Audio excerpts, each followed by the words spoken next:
Este es un mensaje del pastor John MacArthur, traducido y predicado en español para el mundo de habla hispana. Abramos nuestras Biblias en Mateo capítulo 27 para nuestro estudio de la palabra de Dios en esta mañana. Mateo capítulo 27. Vamos a comenzar un estudio de los versículos 11 al 26.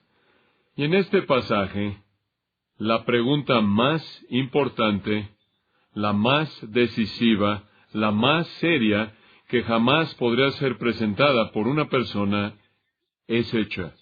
Aparece en el versículo 22. Mateo 27:22 dice, Pilato les dijo, ¿qué, pues, haré de Jesús, llamado el Cristo? Esa es la pregunta clave. Pilato se halló a sí mismo en un dilema casi insoportable al no saber qué hacer con Jesucristo. Pero Pilato no está solo. Todo ser humano sobre la faz de la tierra enfrenta esa misma pregunta. ¿Qué haré con Jesús, el que es llamado el Cristo? Esa es una pregunta que enfrenta toda mujer y todo hombre vivo.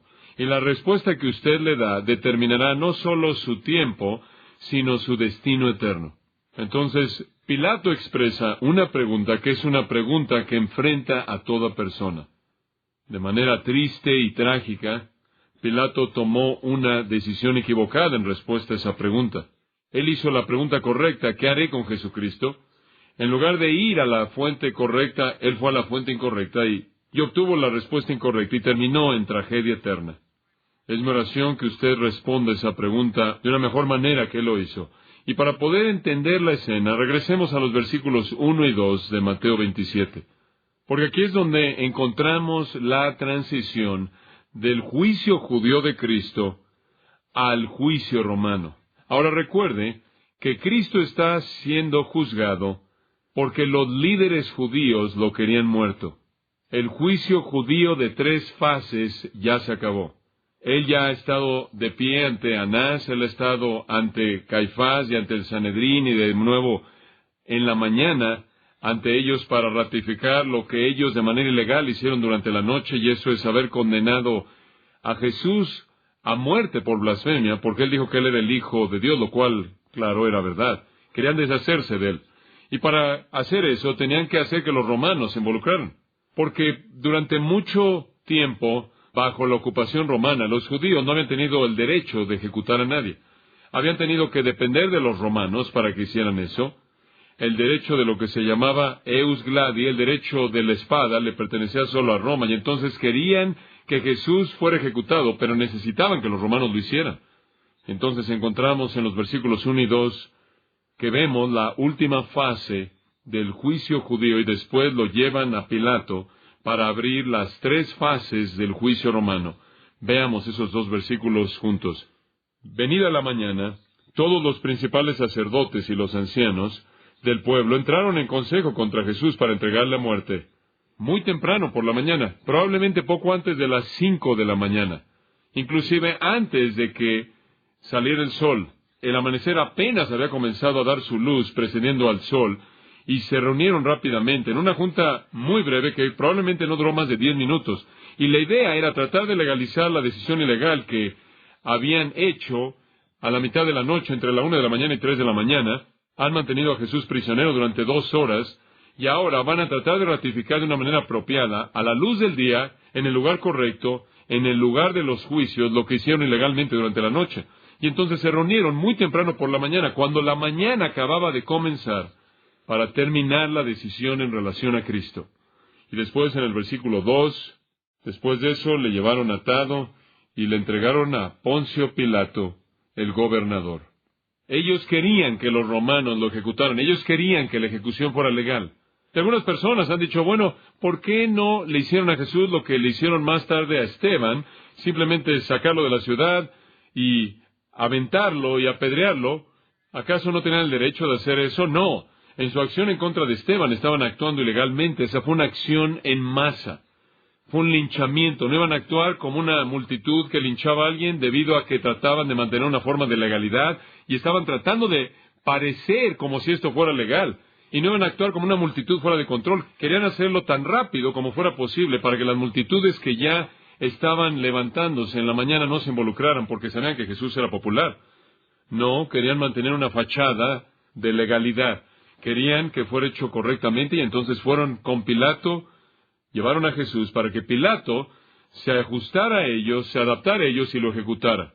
Entonces era muy temprano, la cuarta vigilia de la noche, alrededor de las 5 de la mañana, cuando llegaron a la sala de juicios de Pilato, la cual es muy probable que se ubicara en la fortaleza Antonia, la cual estaba al norte de donde estaba el templo, y lo entregaron a Poncio Pilato. Eso nos lleva al juicio romano.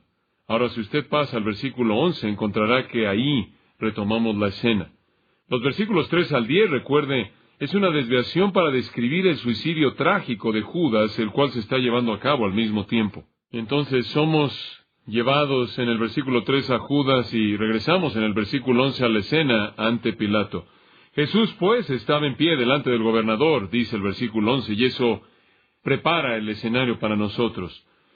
Ahora vamos a ver un juicio romano de 3 fases. Primero ante Pilato, después ante Herodes y de regreso a Pilato. Y esos serán 6 elementos diferentes del juicio de Jesucristo. Y lo que resuena en medio de todo eso es que Jesucristo no tiene falla.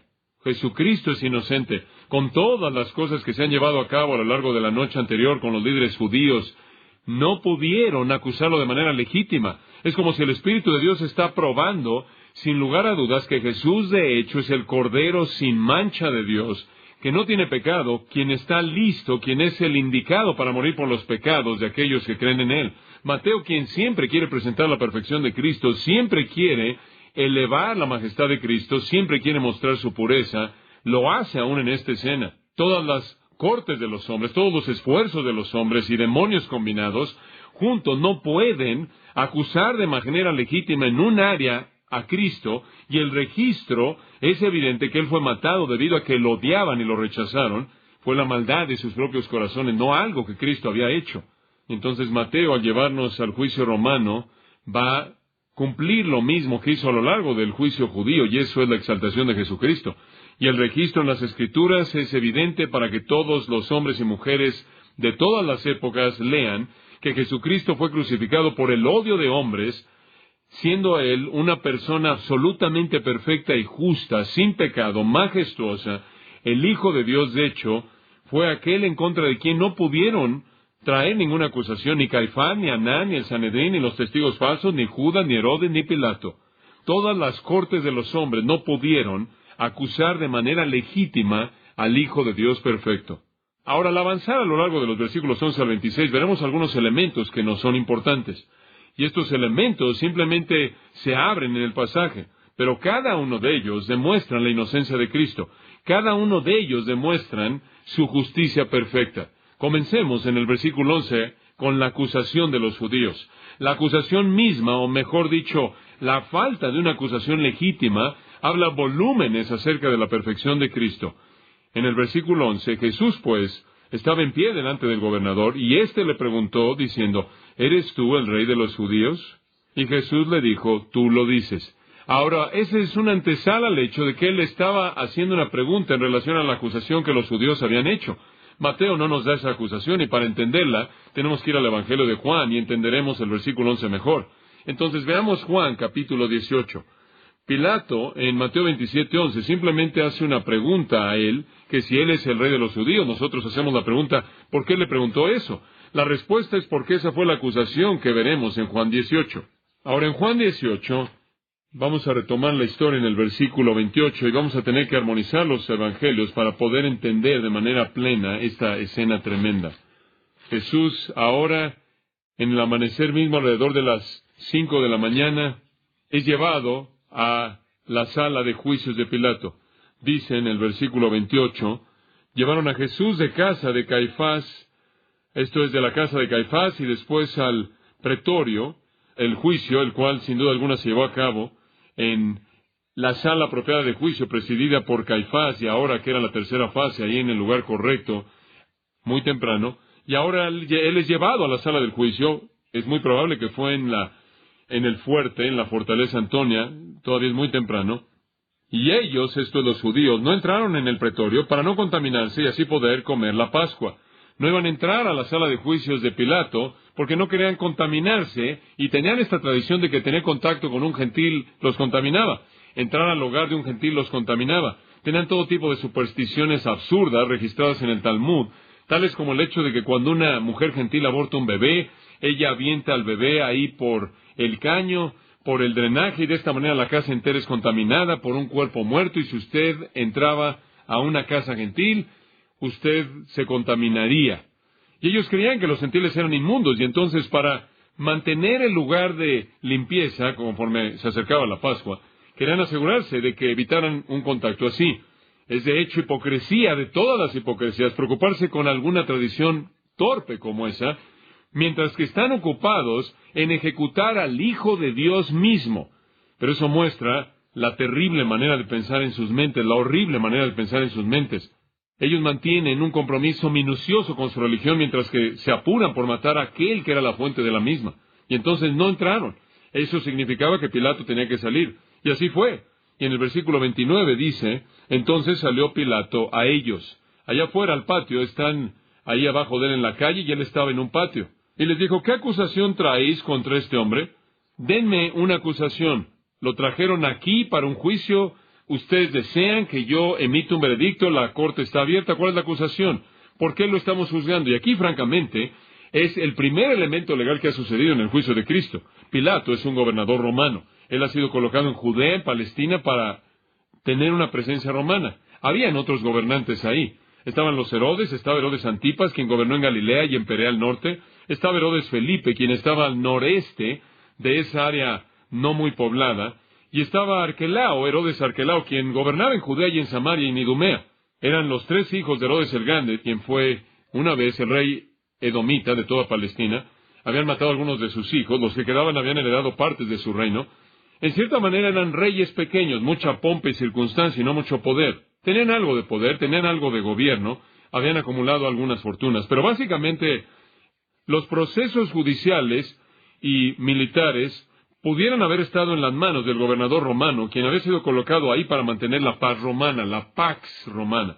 Entonces Pilato realmente es la persona judicial, y debido a que los romanos tenían el derecho de ejecución solamente, y solamente ellos, tenían que acercarse a Pilato, por lo menos desde su punto de vista. Esa es la razón. Desde el punto de vista de las Escrituras, Jesús tenía que ser ejecutado por los romanos, porque él moriría una muerte romana, como señalaremos en un momento. Ahora, Pilato había sido gobernador desde el 26 después de Cristo, y será gobernador por unos 10 años hasta el 36 después de Cristo. Entonces traen a Jesús a Pilato, y de una manera apropiada como juez, él sale y él tiene una corte, él lleva a cabo una cita de corte afuera de la sala de juicios, porque ellos no iban a entrar. Él no va a meterse en problemas con ellos acerca de eso. Jesús está adentro. Ellos se quedan afuera y él dice cuál es la acusación, la cual es una manera bastante apropiada de comenzar el juicio. Observen su respuesta. Respondieron y le dijeron, si este no fuera malhechor, no te lo hubiéramos entregado. ¡Qué respuesta tan sorprendente!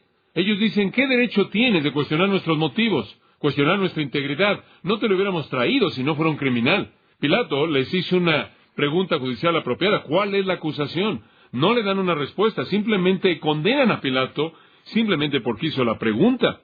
Ellos no estaban buscando un juez, ellos estaban buscando un ejecutor. Ellos no querían otro juicio, ellos querían que Pilato simplemente estuviera de acuerdo con quitarle la vida. Y de nuevo quiero sugerirle que la ausencia de acusación alguna aquí es otra afirmación de la perfección de Jesucristo. Pilato no tenía información acerca de Jesucristo que pudiera llevarlo a saber cuál habría sido su acusación.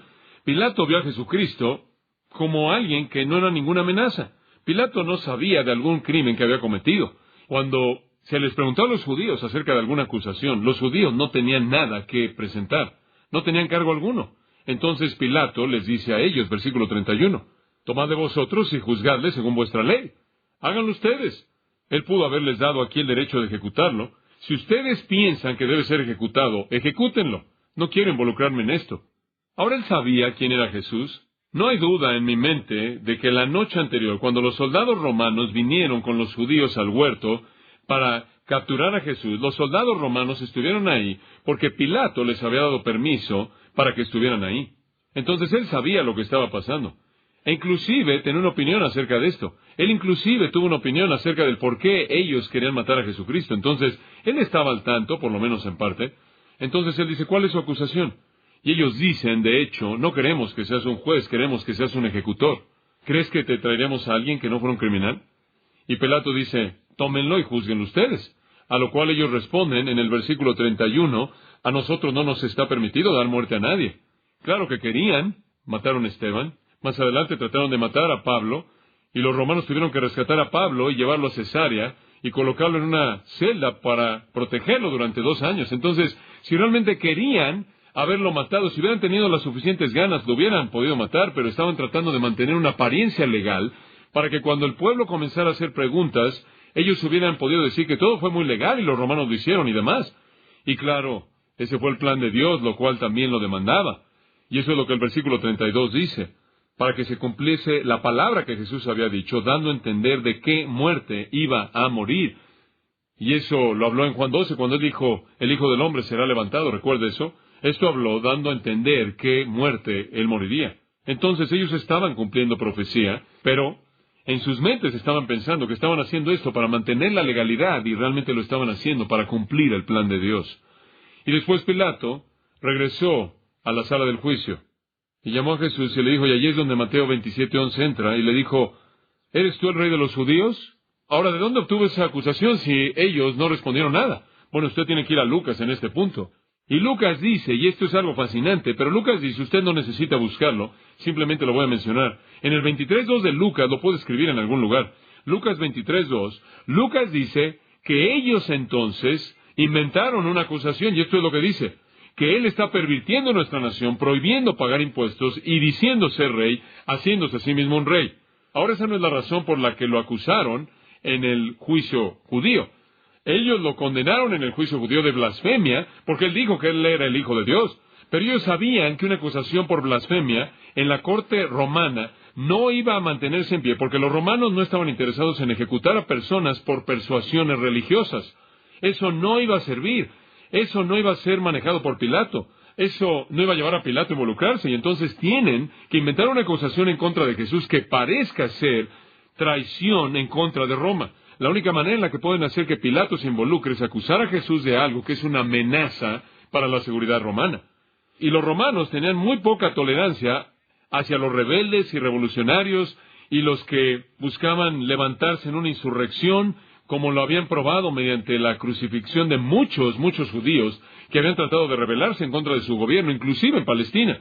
Y entonces ellos inventan esta idea de que Jesús es una amenaza para la seguridad romana, que él pervierte nuestra nación, que él es un rebelde, está agitando a la nación en contra de Roma. En segundo lugar, que él prohíbe pagar impuestos. Esto es que él no está dando a César lo que es de César, y él está diciendo al pueblo que tampoco haga eso. Y en tercer lugar, que él está diciendo ser rey, que él se está presentando como un rival de César mismo. Ahora esto es totalmente nuevo. Ellos simplemente inventan esto en el momento, y claro, las acusaciones son totalmente falsas. Jesús no pervirtió a la nación para rebelarse en contra de Roma. Él nunca guió una revolución social. Él nunca se rebeló en contra de la opresión romana. Él nunca llamó al pueblo a hacer eso. Él nunca incitó a nadie a hacer eso. Él era muy sumiso. Inclusive le enseñó que si un soldado romano va pasando y él te pide que cargues su carga, 1 milla, cárgala 2 millas. Él enseñó al pueblo a responder a aquellos en autoridad sobre ellos de manera apropiada. Él también les enseñó que debían pagar impuestos. Cuando se le acercaron y preguntaron si él pagaba impuestos a través de Pedro el apóstol, él dijo, sí pagamos impuestos para que no ofendamos a nadie. Inclusive él dijo, dad a César lo que es de César y a Dios lo que es de Dios. Esto es, pague sus impuestos al gobierno, pero guarde su adoración para el Señor. Y sí, él era un rey, pero no un rey que era una amenaza a César. Porque cuando ellos trataron de hacerlo un rey y él desapareció de en medio de ellos, no fuera que hubiera ahí una revolución y una manifestación. Entonces, todas sus acusaciones eran mentiras. Y de nuevo, este es un testimonio maravilloso de la perfección de Jesucristo. Lo único que pueden inventar son mentiras de una naturaleza tan obvia que cualquier persona que lee la Biblia sabe que son mentiras.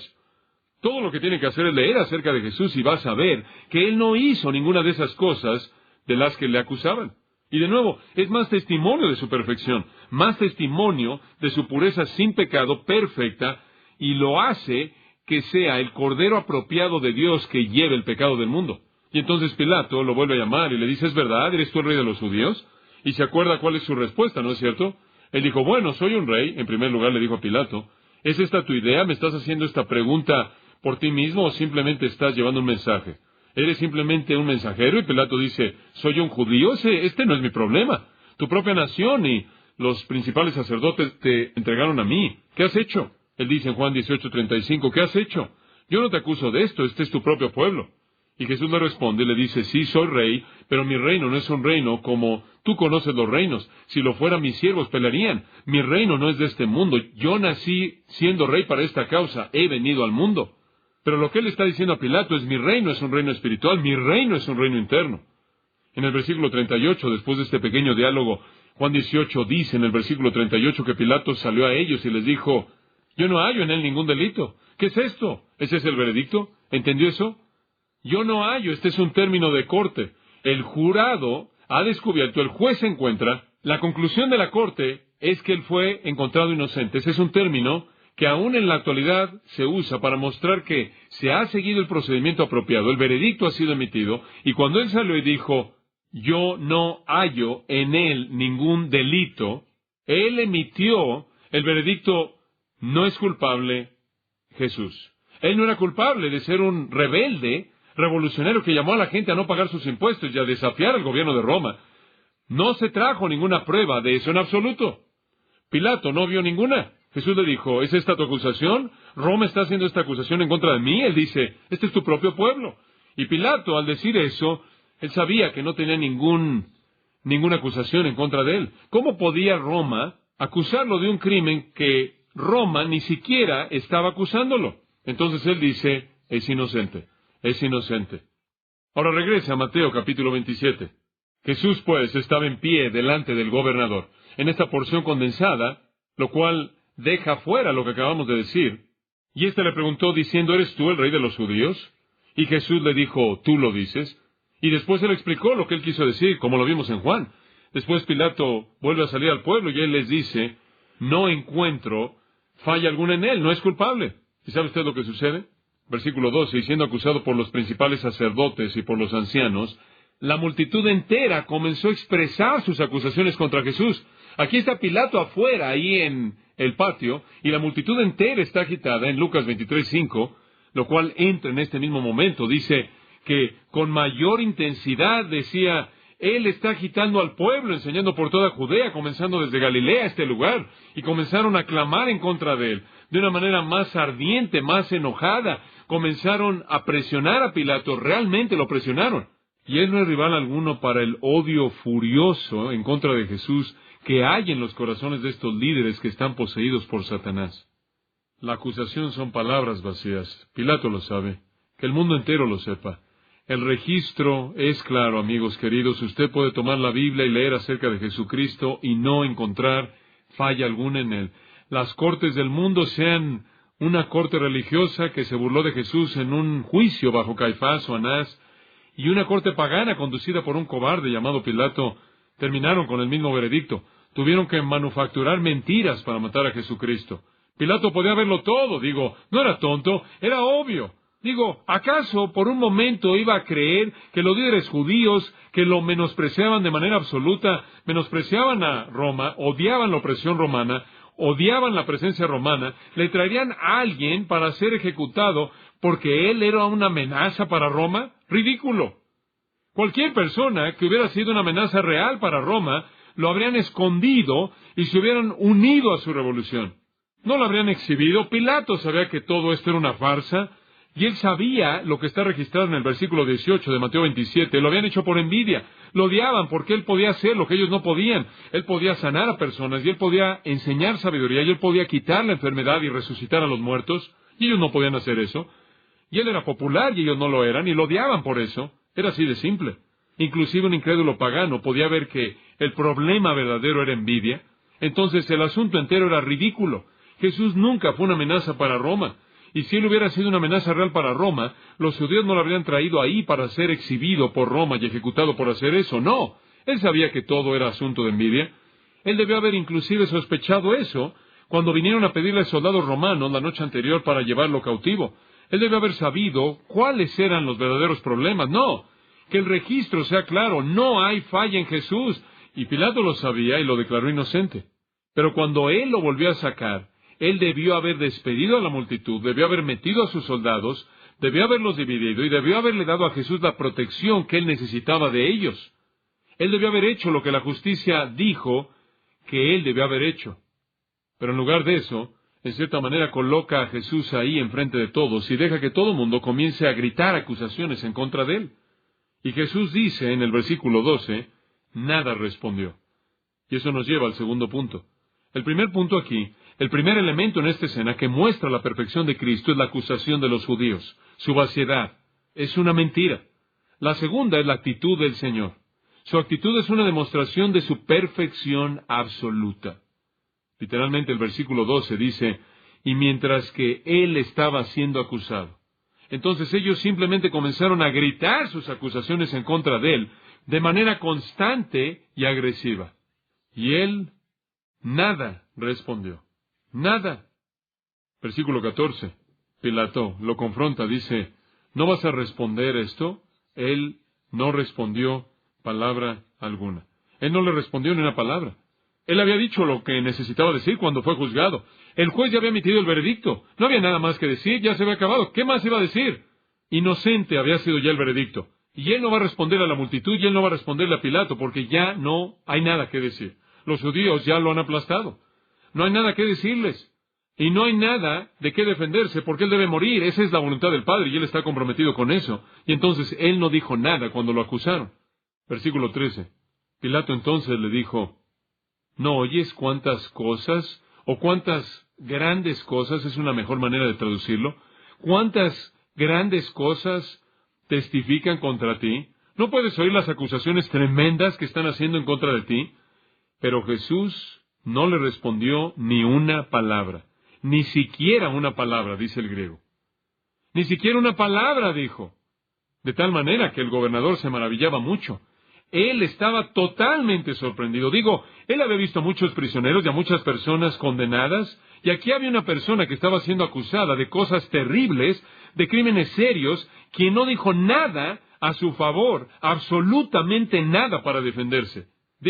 Pilato había visto un desfile continuo de criminales que decían ser inocentes y clamaban por misericordia y protestaban fuertemente en contra de aquellos que querían acusarlos de crímenes.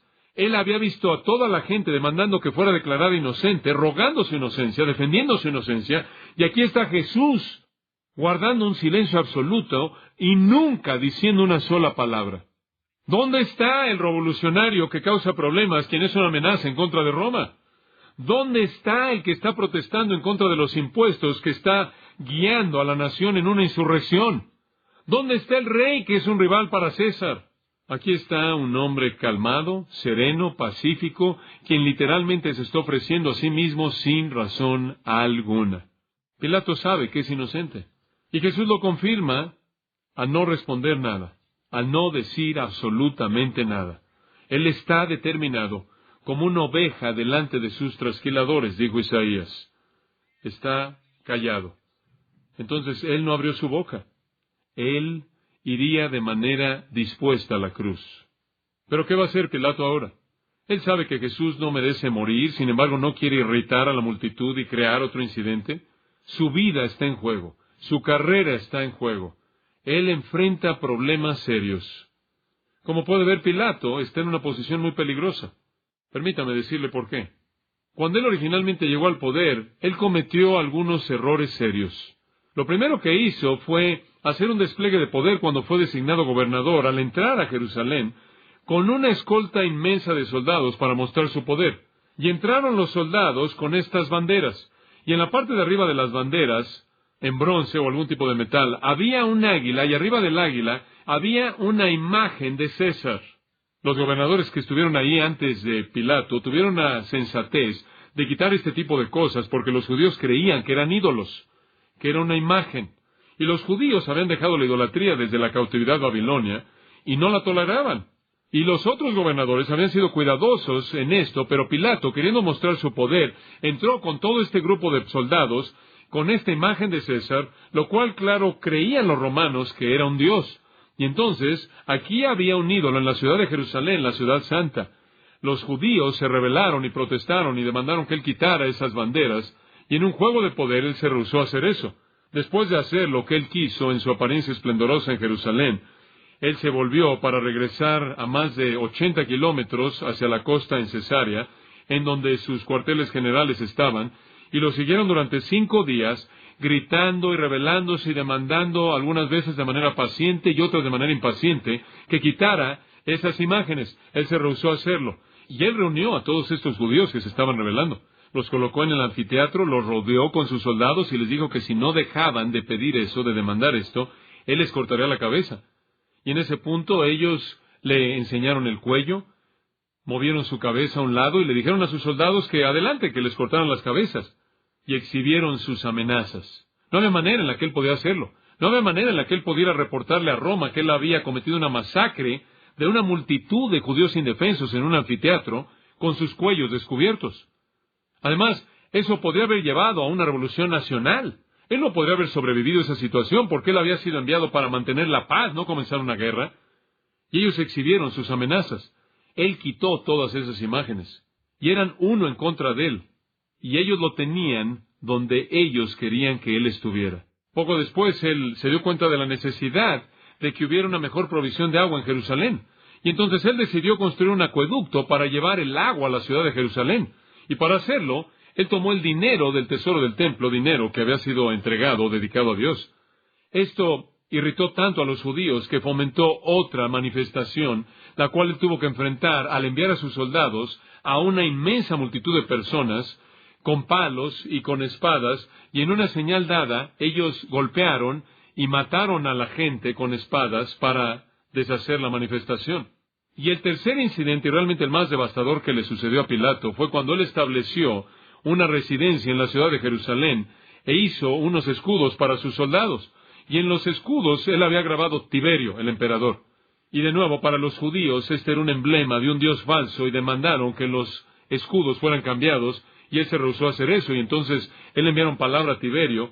Ellos, de hecho, le reportaron a César que él estaba haciendo esto, y César envió palabra a ellos pidiendo que cambiaran esos escudos inmediatamente. Entonces lo vuelven a tener en el lugar donde ellos querían que estuviera.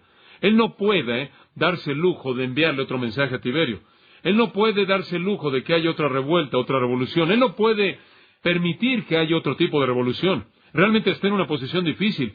Él tiene suficiente sentido de justicia como romano y como juez, como un gobernador para hacer lo que está bien. Pero él es un cobarde, porque si él hace lo que está bien y libera a Cristo, él va a tener una revolución en sus manos. Y algo va a tener que suceder, y él sabe que esto podría terminar en que él pierda su trabajo. Y no sería raro que Tiberio, al quitar un gobernador, lo ejecute por su infidelidad.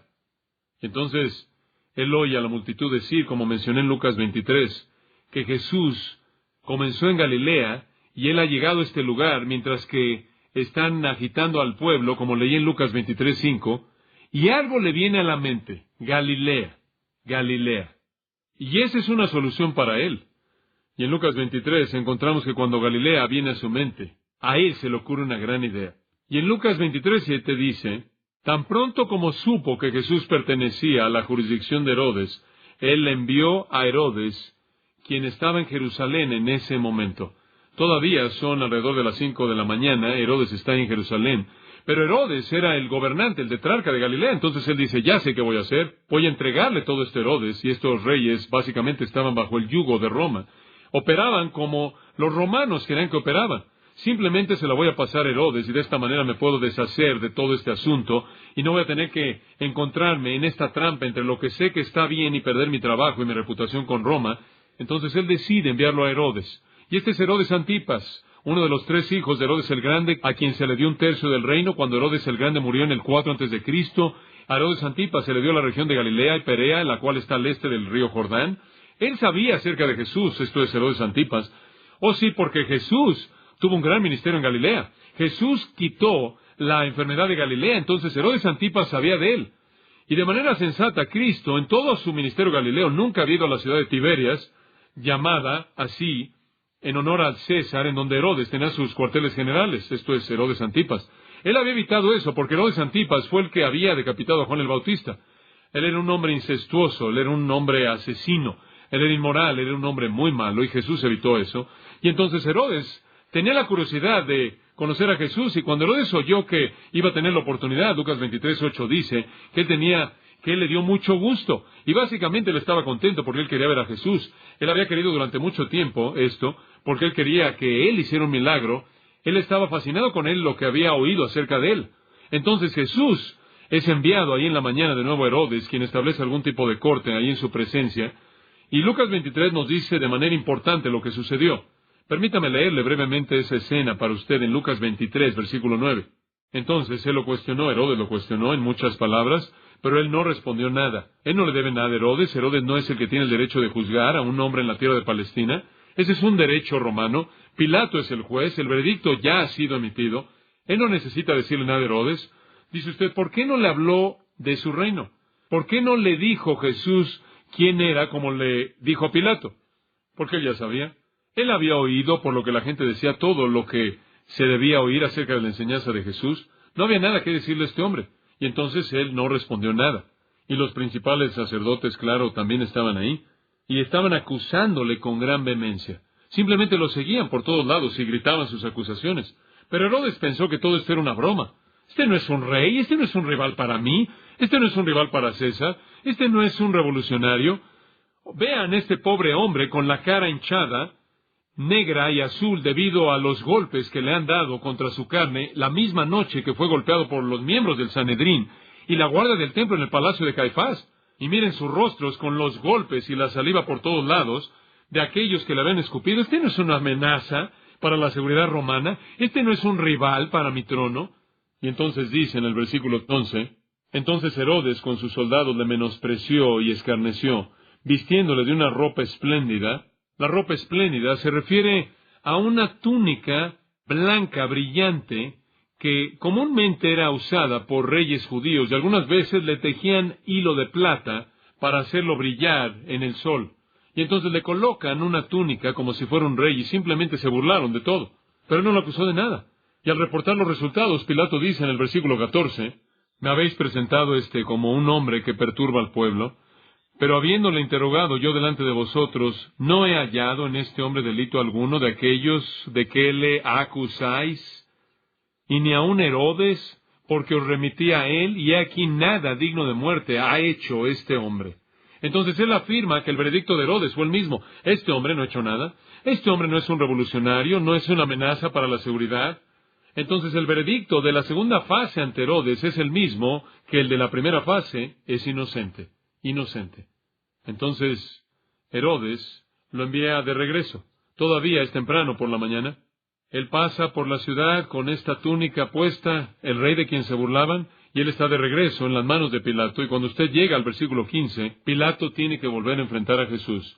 La acusación de los judíos simplemente demuestra la perfección de Cristo. La actitud de Cristo ante Pilato y la actitud de Cristo ante Herodes, de silencio absoluto, únicamente vuelve a demostrar la perfección de Cristo. Él no tiene nada que responder porque no hay crimen, nada. Lo único que Pilato podía decir es, ¿eres rey? Y él dijo, sí, pero no como el rey que tú crees que soy un rey de un reino espiritual. ¿No hay una acusación legítima? Y entonces, aún la ira de los hombres lo alaba. Oh, cómo la ira de los hombres lo alaba. No pueden acusarlo de nada, nada. Eso nos lleva al tercero, y no vamos a completar esto, simplemente lo vamos a ver de manera inicial. La enemistad de la multitud. La acusación de los judíos y la actitud del Señor y la enemistad de la multitud, todas hablan de la perfección de Cristo. La primera fase del juicio romano terminó con un veredicto de inocencia. Pilato dice, no hallo falla en él. La segunda fase terminó con un veredicto de inocencia. Herodes dijo, no hallo falla en él. Ahora él está de regreso para una tercera fase, el cobarde. Él pudo haberlo terminado después de la primera. Él pudo haberlo terminado después de la segunda. ¿Para qué los vuelve a traer? La razón es porque está atrapado, como puede ver, él está atrapado. Él no nada más puede desafiarlos sin que haya una revolución, y una revolución podría ser fatal para su carrera, inclusive para su propia vida. Entonces está atrapado. ¿Qué va a hacer? Él está en el camino al desastre. Él no puede desafiar otra vez a los judíos. Cada vez que ha tratado de hacer eso, él ha perdido. Entonces a él se le ocurre una idea. Versículo 15. Ahora bien, en el día de la fiesta, esa es la fiesta de la Pascua una vez al año, acostumbraba el gobernador soltar al pueblo un preso, el que quisiesen. Como una concesión a un pueblo conquistado, como un acto de amabilidad y bondad, el gobernador anualmente en la Pascua soltaba un criminal como una manera de mostrar misericordia a este pueblo conquistado. Y entonces su costumbre fue potenciada en esta temporada en particular, como lo había sido en el pasado.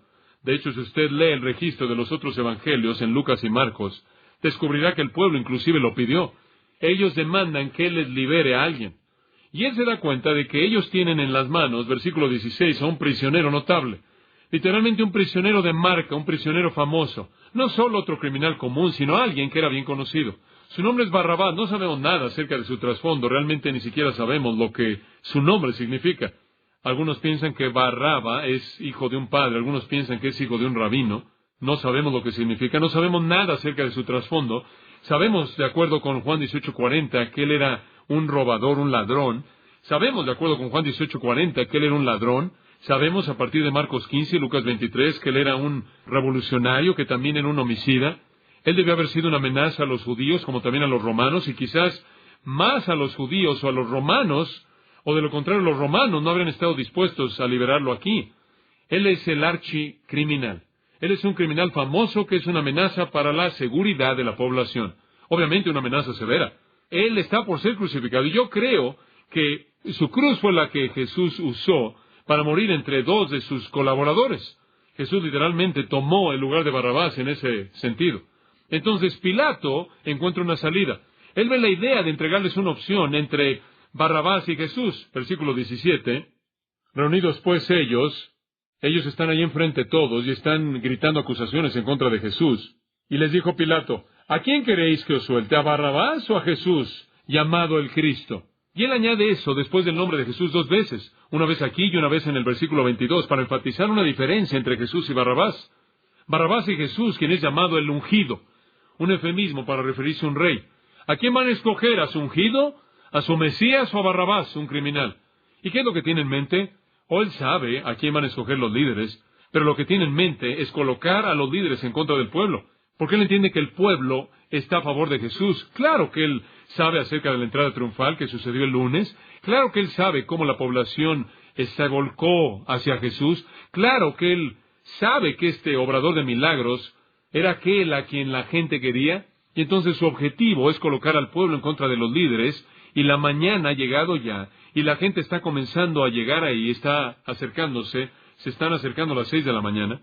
Juan 19:14 dice que esto llega a su fin, esta fase final del juicio en la 6ª hora, y ese es el reloj romano, el cual lo colocaría a las 6 de la mañana.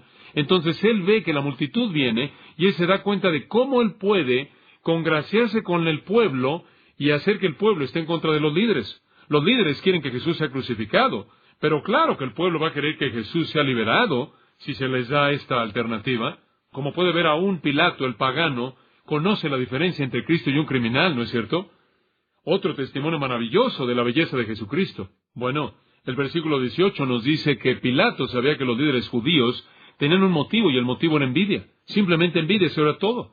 Pero el pueblo no habría tenido ese motivo, porque el pueblo habrían sido los que se habían beneficiado del ministerio de Jesús y no estaban en competencia con él como los líderes. Entonces él pensó que había encontrado una buena salida. Después algo muy interesante sucedió que creo que fue designado divinamente por Dios en el versículo 19. Hubo una interrupción y regresaremos a esto la próxima vez. Pero una interrupción se llevó a cabo con su esposa. Él tuvo que poner atención a lo que estaba pasando. Y ya para cuando él regrese, observe el versículo 20, después de esa interrupción, la cual veremos más adelante. Los principales sacerdotes y los ancianos persuadieron a la multitud que pidiese a Barrabás y que Jesús fuese muerto. Yo creo que Dios permitió una intervención divina, una pausa para dar tiempo para que los líderes agitaran a la multitud y le influenciaran en contra de Jesús, porque el plan era que él muriera, ¿verdad? Y el plan de Pilato pudo haber funcionado, haber colocado a los líderes en contra del pueblo, quien en cierta manera estaban todavía fascinados con Jesús, pero pudieron ser convencidos, porque su fascinación era muy débil, ¿verdad? Ya habían pasado 5 días o 4 días desde que Jesús había llegado a la ciudad, y él no había hecho ningún milagro, y no había derrocado a los romanos, y él está ahí junto a Pilato, y Pilato está diciéndole es inocente, y no encuentro falta alguna en él, y Herodes no encontró falla alguna en él, y bien pudieron haber concluido cuando fueron agitados, que cualquier persona de quien Pilato decía que no era amenaza, ciertamente no era un Mesías, porque ellos pensaban que el Mesías vendría y derrocaría a Roma, y aquí estaba Roma diciendo que este hombre era inocente, y no vemos que este hombre sea ninguna amenaza. ¿Podía alguien que Pilato aprobaba verdaderamente ser su Mesías? podían ser influenciados. Su pasión era muy débil. Y después de todo, Jesús había atacado de cualquier manera el templo, no a Roma. Lo había limpiado. Entonces los líderes pudieron haber usado cualquier tipo de influencia que tuvieron para agitar a la multitud. Marcos dice, incitaron a la multitud para traer la destrucción de Jesús. Ellos querían destruirlo, dice el versículo 20, querían llevarlo a la muerte. Las pasiones débiles de la multitud son cambiadas. Y ya para cuando Pilato regresa después de este pequeño interludio, él tiene un verdadero problema en sus manos, porque la multitud y los líderes se han vuelto uno, y él ya no puede colocar a uno en contra del otro. Y en el versículo 21, respondiendo el gobernador les dijo, ¿a cuál de los dos? Y él está repitiendo la misma pregunta que hizo en el versículo 17, antes de que fuera interrumpido. Entonces él regresa y retoma el mismo pensamiento. Muy bien, ahora estoy de regreso. ¿A quién quieren que les libere? Y ellos dijeron, ¿qué? A Barrabás. Barrabás. Estoy seguro que fue conmovido. Él había subestimado el poder de los líderes. Él había subestimado los corazones débiles del gente, o debo decir, sobreestimado. Él no sabía nada acerca de los demonios del infierno que estaban involucrados en la escena, ni sabía nada acerca del plan de Dios. Y fue conmovido. Y de su boca sale la pregunta del versículo 22. ¿Qué pues haré de Jesús llamado el Cristo? ¿Qué quieren que haga con Jesús? Es casi como si él estuviera boquiabierto. ¿Qué voy a hacer entonces con Jesús? Y todos ahora se han vuelto uno, y todos le dicen, sea crucificado. No sirve de nada. Ellos quieren la sangre de Jesús. Él no va a poder cambiarlo. Él no va a poder prevenirlo. Si él no se va a pegar a la justicia simple, ¿por qué va a esperar que una multitud controlada por sus sentimientos lo haga? Él estaba en pánico. Él no quería violar la justicia, pero él tampoco quería comenzar una revolución. No servía de nada. No servía de nada. Y el gobernador dijo en el versículo 23, ¿por qué? Y él está de regreso a donde comenzó. ¿Qué mal ha hecho? Y quiero decirles, damas y caballeros, de nuevo, que aquí está el testimonio de las Escrituras, de que cuando todo se ha acabado de todo aspecto del juicio de Cristo, Él sale irreprensible. ¿Lo ve? Ese es el testimonio de las Escrituras que nos está dando, que ninguna acusación es legítima. Pilato dice, ¿qué mal ha hecho? Y su respuesta, ellos gritaban aún más diciendo, sea crucificado. Más fuerte, de una manera más vehemente. Ellos siguieron gritando, así como lo hicieron de manera original, como lo hicieron en frente de Herodes, y ahora lo están haciendo otra vez. Todo está fuera de control. Él no puede controlarlo. La multitud que está fuera de control está condenándose a sí misma en su hostilidad. Y en el versículo 24 dice, viendo Pilato que nada adelantaba, no puede hacer nada. ¿Sabe una cosa? Ellos deseaban tanto la sangre de Cristo. Regresaremos a estos versículos la próxima vez. Pero observe el versículo 25 por un momento. Y respondiendo todo el pueblo dijo, su sangre sea sobre nosotros y sobre nuestros hijos. Aterrador. Ellos dijeron, seremos responsables por su sangre. Y ese es el veredicto de la nación de Israel. Ellos se hicieron culpables de la sangre de Jesucristo. Es sorprendente que Romanos 11 dice que han sido hechos a un lado de la bendición. Es sorprendente que han conocido la disciplina de Dios. No es que no hay perdón. Gracias a Dios porque hay perdón para Israel. Para cualquier individuo que viene a Cristo hay perdón, sea judío o gentil. De hecho, el Evangelio vino al judío primero y también al gentil. Pero como nación, juntos dijeron, su sangre sea sobre nosotros. Oh, ellos olvidaron que dijeron eso, porque en Hechos 5:28, cuando los apóstoles comenzaron a predicar y a llenar a Jerusalén con su doctrina, los líderes dijeron, ustedes han llenado Jerusalén con su doctrina y están tratando de culparnos de la sangre de este hombre. No, los apóstoles no hicieron eso, ellos mismos lo hicieron. Ellos afirmaron su propia culpabilidad en la muerte de Jesucristo. Ese es un testimonio de la inocencia de Cristo. Su sangre sea sobre nosotros. Ellos sabían que Jesús no había cometido pecado alguno. Todo acerca de su muerte habla de su inocencia. El campo que fue comprado, recuerde usted, con el dinero fue llamado el campo de sangre, porque toda persona en la ciudad sabía que era dinero de sangre. Esto es dinero pagado a un traidor para traicionar a un hombre inocente. El lugar donde Judas cayó y donde se rompió su cuerda o se rompió la vara o lo que haya pasado que hizo que cayera de estar colgado y fuera destruido ahí en las rocas que estaban abajo, también fue llamado campo de sangre. Porque todo lo que Judas tocó representaba el dinero de sangre que le fue dado para traicionar a un hombre inocente. Todo acerca del testimonio de Jesús resplandece tan hermoso, tan claro, tan limpio, tan puro como su propia persona hermosa. Y el mundo entero que está alrededor de él es un mundo de personas malas, deshonestas, mentirosas, homicidas. Y ahora como nación, se unen y dicen, su sangre sea sobre nosotros. Y gracias a Dios, porque cuando Él está muriendo en la cruz, Él vio esa misma nación que había dicho eso, y Él dijo esto, Padre, que perdónalos, porque no saben lo que hacen. Siempre, desde ese entonces y siempre, ha habido perdón para el judío gentil que viene a Cristo. Pero ellos reconocieron su responsabilidad, reconocieron su culpa por la sangre de Cristo en su muerte, y al hacerlo, dan testimonio al mundo entero de que fue su responsabilidad. Sangre inocente está en sus manos. Bueno, hay otros elementos de este testimonio de la gloria de Cristo, y veremos eso la próxima vez que vengamos a este capítulo. Inclinemos nuestras cabezas en oración.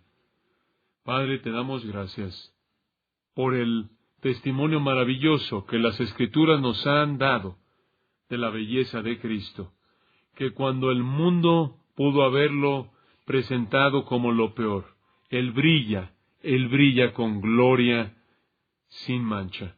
Pero toda la maldad del infierno, lo peor que los hombres pueden traer, no pueden disminuir su belleza. Todos los tribunales de hombres malos, de corazones mentirosos, homicidas, cobardes y egomaníacos, cuando se unen para juzgar a Cristo, se juzgan a sí mismos y son hallados culpables y Él es hallado inocente. Oh Cordero de Dios sin mancha, sin pecado, Padre, te damos gracias, porque podemos estar ahí en esa escena para ver a nuestro Salvador, el que murió por nosotros, el Cordero perfecto, sin pecado, quien se volvió pecado en la cruz para que nos volviéramos justicia en Él. Te damos gracias por lo que Él hizo por nosotros. Mientras sus cabezas están inclinadas en un momento de conclusión, si usted no conoce a Cristo, este es un momento para que usted responda. Usted tiene que responder a la pregunta, ¿qué hará con Jesús? Pilato lo condenó, la multitud lo acusó, Herodes se mofó de él, se burló de él, Judas lo traicionó, Pedro lo negó. ¿Qué va a hacer usted? Lo correcto es venir a Él con una fe arrepentida, someterse a Él como Señor y Salvador. Lo invito a que haga eso en este momento, que clame a Él por misericordia, aquel que vino a morir por el pecado para quitar su pecado y darle vida eterna. Pilato fue quitado de Palestina unos cuantos años después de la muerte de Cristo, un hombre trágico, exiliado y terminó en suicidio. No es sorprendente. Judas no pudo vivir con su culpabilidad y tampoco pudo Pilato. Entonces examine su propio corazón y hágase una pregunta muy seria. ¿Qué va a hacer con Jesucristo? Porque lo que usted haga con Cristo impactará su tiempo y eternidad. ¿Qué hará con Jesucristo? Esa es la pregunta. ¿Cuál es su respuesta? Para más información sobre los mensajes y libros del pastor John MacArthur y de los derechos legales de los mismos, puede acceder a la página en gracia.org.